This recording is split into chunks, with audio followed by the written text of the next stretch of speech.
ভালোবাসা অনন্ত হয় রাধা। যত ভালোবাসা দেবে ততই ভালোবাসা পাবে। রাধা, প্রেম এমন এক সাগর যাতে অনন্ত জল আছে।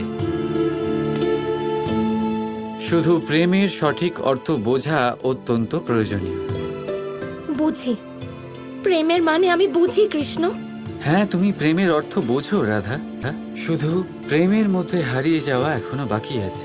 ব্যাস এইরকমই মিথ্যে কথার জালে আমার বোনকে ফাঁসিয়েছো তুমি।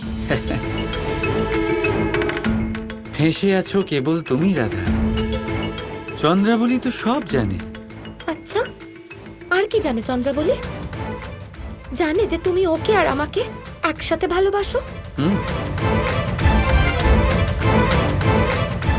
চন্দ্রাবলী এটা অবশ্যই জানে যে আমি ওকে শুধুমাত্র এক বন্ধুর মতোই ভালোবাসি। আর আমাকে?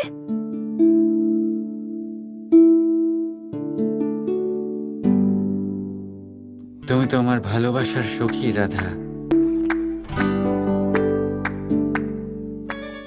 এবারে এটা কেমন নতুন ভাষা? এর অর্থ কি? পার্থক্য আছে রাধা। চন্দ্রাবলী আমার মিত্র, আর তুমি আমার প্রেম রাধা।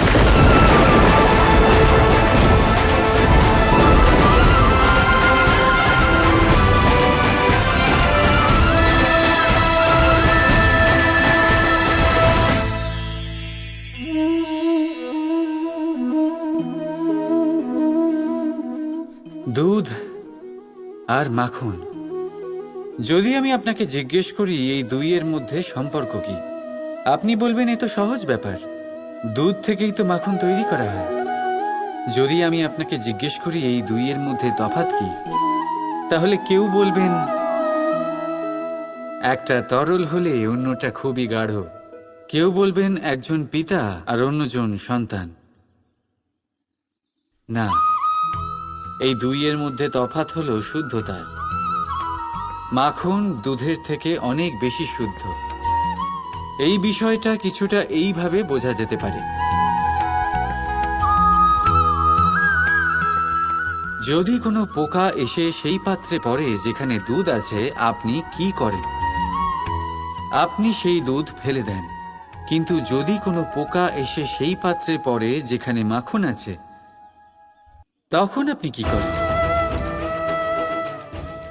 আপনি সেই পোকা বের করে ফেলে দেন। সেই পোকা নোংরা, সেই পোকা দূষিত। আর যদি আমাদের মন তরল হয়, তাহলে এই পোকা আমাদের মন দূষিত করে দেবে, তা নোংরা করে দেবে। কিন্তু যদি আমাদের মন মাখনের মতো শুদ্ধ হয়, তাহলে কুচিন্তা আপনা থেকেই চলে যাবে। তাই মনে রাখবেন, এই সংসারে পোকা অবশ্যই থাকবে। আপনি দুধ হবেন নাকি মাখন, সিদ্ধান্ত আপনার।